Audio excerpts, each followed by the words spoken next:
साथियों, मेरा सवाल है और आप तेलुगु में बोलने के बाद मुझे जवाब देना।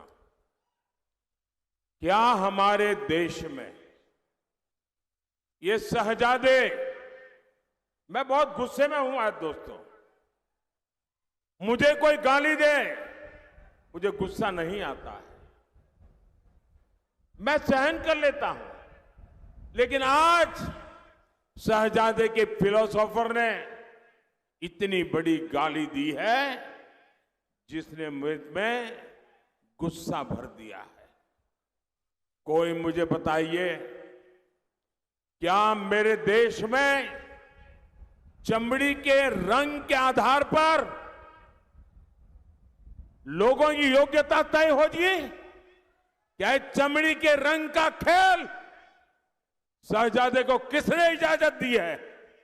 संविधान सर पे लेकर के नाचने वाले लोग चमड़ी के रंग के आधार पर मेरे देशवासियों का अपमान कर रहे हैं।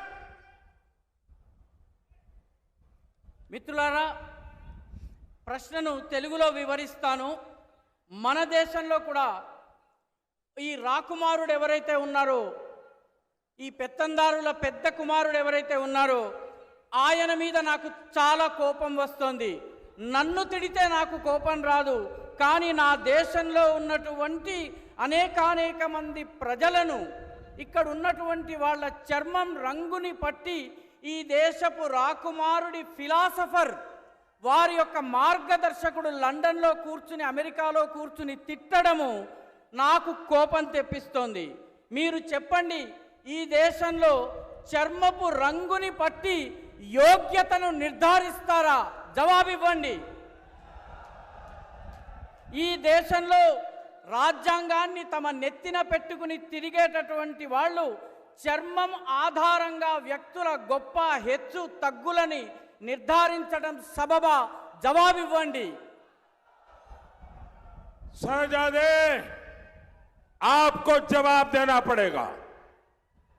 चमड़ी के रंग के आधार पर मेरे देशवासियों का अपमान मेरा देश सहन नहीं करेगा और मोदी तो कतई नहीं करेगा।